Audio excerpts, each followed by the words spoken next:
Vean esto, señores y señores. Hoy estamos en otro episodio aquí en el Museo de Historia Natural. Hoy estamos en el Herbario Uniandu, ¿verdad? Qué bonito. Y estamos con la profesora Giovanna Daníez, pero ella no es del Departamento de Ciencias Biológicas. Ojo, ella es de la Facultad de Arquitectura y Diseño, ¿cierto, Giovanna? Sí. Muchísimas gracias por participar en esos videos divulgativos de las actividades del Museo de Historia Natural.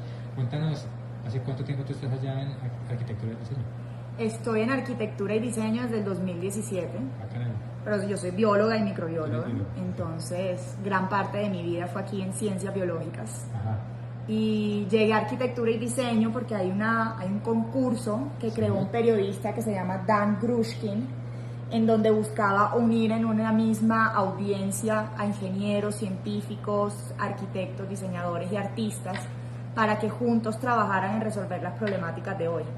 La competencia se llama el Biodesign Challenge y yo fui una de las profesoras, la científica, que codirigía el curso con una diseñadora para preparar a los estudiantes y concursar en este premio. Y terminaste pasándote al otro lado. No fue tan bien en la primera iteración que decidieron crear una línea de biodiseño y empecé a crear cursos. El primer curso que creé era más o menos sobre biología de hongos, pero no le podía poner biología de hongos porque no se me iba a inscribir ningún diseñador, entonces le puse el nombre de hongos mágicos y perversos. Hongos mágicos suena también.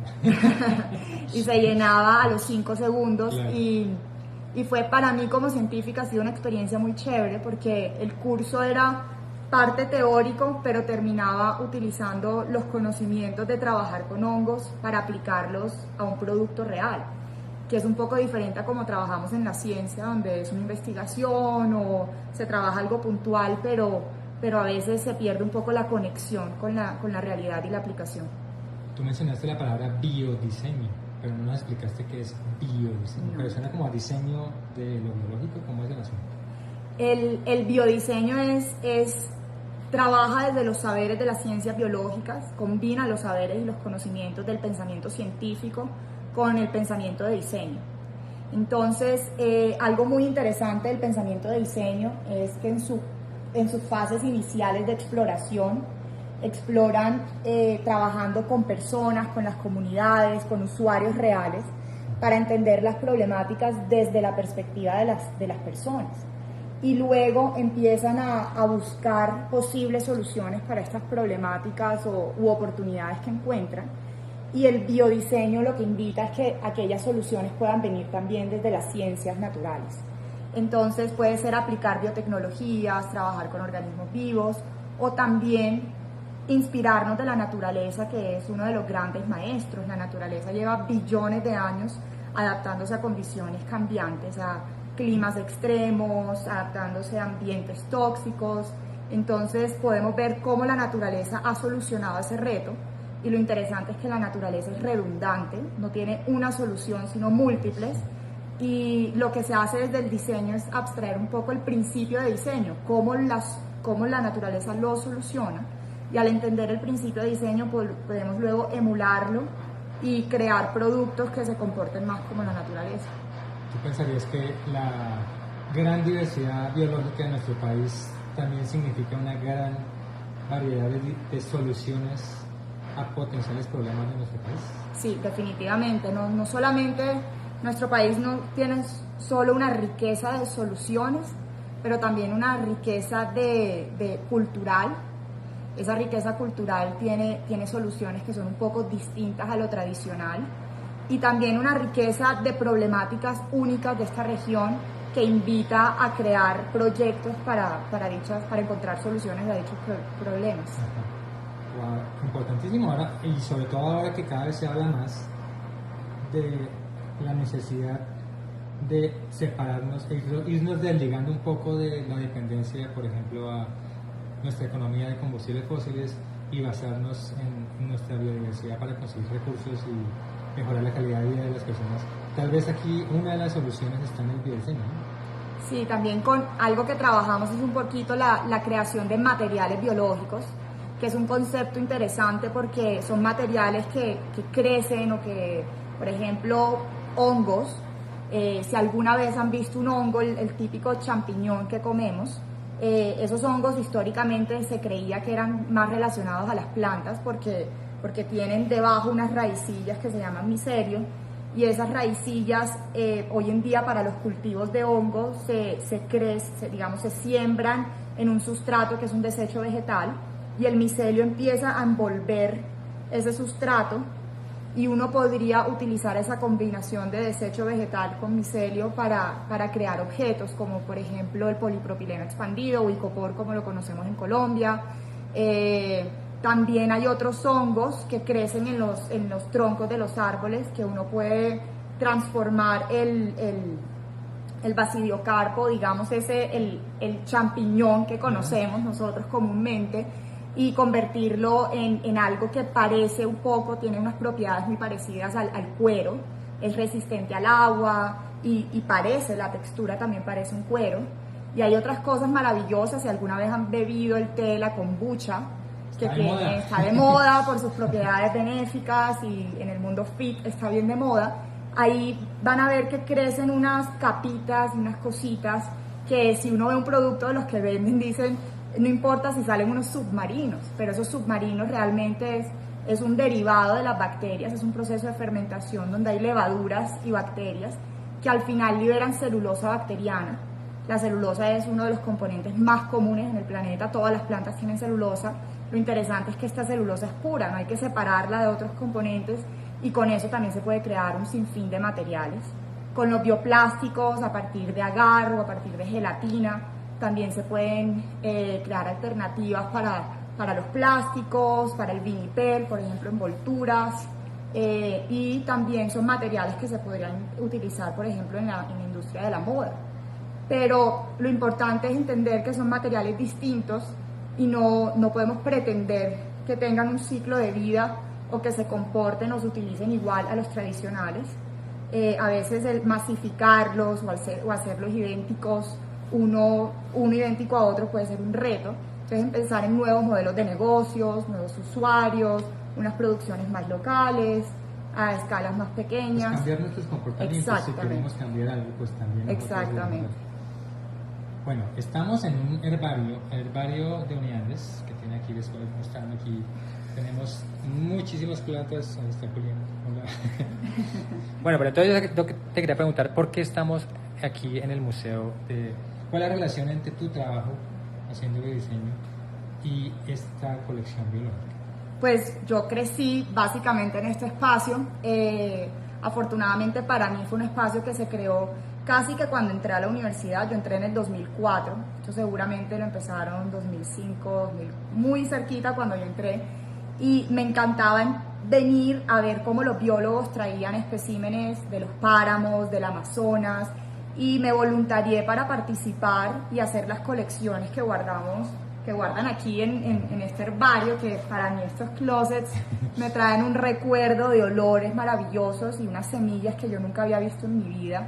Y por qué estoy aquí y se conecta con el biodiseño es porque estamos en uno de los países más biodiversos, como tú mencionabas, es una mina de oro, pero no conocemos lo nuestro, no sabemos lo que eso significa, y el sueño es que los diseñadores puedan venir a conocer nuestra biodiversidad desde el museo.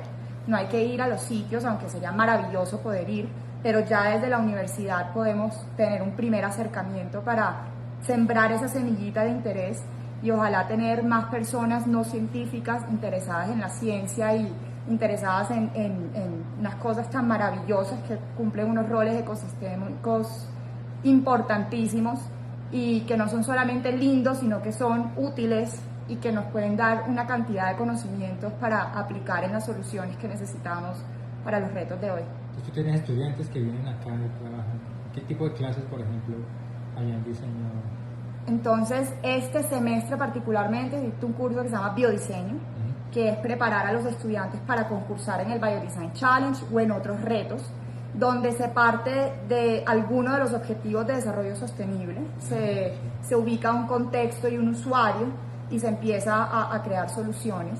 Por ejemplo, un grupo particular que le interesaba mucho el páramo, tenía una gran pasión por el páramo, entonces fueron, conocieron y tuvieron una gran fascinación por los musgos y empezaron como a indagar un poco más acerca de los musgos y sus propiedades de retención de agua, y vieron que había una proteína súper absorbente. que históricamente se ha utilizado, por ejemplo, para hacer una alternativa a esas sustancias que ponen en los pañales para absorber ¿sí? o para apagar incendios, y son cosas que de pronto no se han investigado lo suficiente, pero podríamos utilizar. Dicto un curso que es biomoda, y es trabajar en una serie de materiales biológicos como es la celulosa bacteriana, utilizar hongos como fuente de pigmentos, como se ve aquí. ¿Sí? Esto, Como- cuéntanos aquí, esto fue Esto pintado fue con con pigmentos, hongos. Estos cara y... son sedas que pusieron los estudiantes en unas cajas de Petri, que son las cajas donde cultivamos los hongos en un medio de cultivo rico en nutrientes. El hongo empieza a crecer y ahí está el textil, y el textil se empieza a impregnar del pigmento del hongo. Y si uno investiga un poco más sobre los procesos de tinción, son altamente contaminantes, terminan en las fuentes hídricas. El proceso de tinción también puede ser perjudicial para la persona que lo está haciendo, para la salud, y esto es una manera completamente natural y regenerativa, porque el hongo se sigue multiplicando para conseguir fuentes de pigmentos. En biomoda entonces también trabajamos con bioplástico y empezamos a unir distintas cosas, como hacer, por ejemplo, alternativas para las lentejuelas, alternativas para apliques, nuevas maneras de impermeabilizar, que sean un poco más amigables con la naturaleza y con los procesos, con la práctica social de quien lo construye también. Y dicto un curso que se llama Diseñando el futuro de la alimentación, que es interdisciplinar. Es un curso entre diseño e ingeniería de alimentos, que es increíble porque une distintas disciplinas, desde la tecnología, cómo podemos encontrar soluciones, pero a veces las soluciones por sí solas no solucionan el problema, perdón la redundancia, y por eso viene el diseño, es cómo hago que esta solución llegue a las personas que lo necesitan. Por ejemplo, si voy a generar un fertilizante orgánico, el fertilizante orgánico no es igual al sintético que viene en pellets, en una presentación más fácil de asperjar. Entonces tengo que diseñar un sistema para poderlo aplicar de una manera sencilla, para que la persona lo quiera utilizar. O quiero hacer una fibra para ayudar a mejorar la salud, utilizar una fibra para ayudar en ciertos problemas nutricionales que pueden tener las personas, y los estudiantes encuentran en algunos residuos agrícolas, como es la pulpa del café, algo que se conoce tiene unas propiedades medicinales maravillosas, que hoy en día se desecha y es una problemática, y encuentran aquí dos cosas, pero al final hablan con las personas para ver cuál sería la presentación ideal para ellos consumir eso. Entonces se convierte en un yogur, y así es muy linda esa comunicación entre las disciplinas. Oye, ¿yo puedo tomar tus materias? Están buenas, Adala. Sí. Y todos están además, invitados. además que son los temas, o sea, como importantes, o sea, como sostenibilidad, seguridad alimentaria, o sea, los temas que en realidad son importantes. Felicitaciones por esos cursos tan chéveres. Muchas Y gracias. ¿tú qué consejo nos das porque bueno, yo entré aquí a biología antes que tú, yo en el 96 entré, y casi todo mi pregrado y maestría, bueno, eso era más en el pasado, no es tanto así ahora, pero a veces pasa, y es como que uno está muy enfocado en lo de uno, y uno rara vez habla con otras disciplinas. Entonces, biólogo con biólogo, o sea, como solamente hablaba yo con biólogos, ni siquiera con geólogos, que son importantes incluso para lo que yo hago.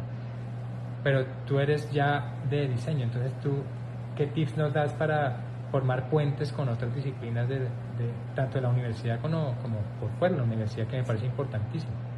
A mí me parece que como profesores es seguir empujando un poquito la creación de esos cursos interdisciplinares, porque es la manera como personas de diferentes departamentos empiezan a interactuar, y también como nosotros profesores empezamos a interactuar. A través de semilleros, a través de investigación o tesis dirigidas por profesores de diferentes departamentos, creo que eso es maravilloso. También creo que como universidad hay que ser un poco más flexible, homologar cursos de otras disciplinas para que el estudiante tenga un incentivo de querer ver algo diferente, que sea relacionado con su carrera, pero un poco distinto, desde una visión diferente. Creo que eso también ayudaría muchísimo. Además que tú tienes proyectos no solamente con otras disciplinas, sino también con niños en colegios. Sí. Cuéntame un poquito sobre eso. Sí, dirijo un grupo de investigación que se llama Atarraya Uniandes, y Atarraya, como su nombre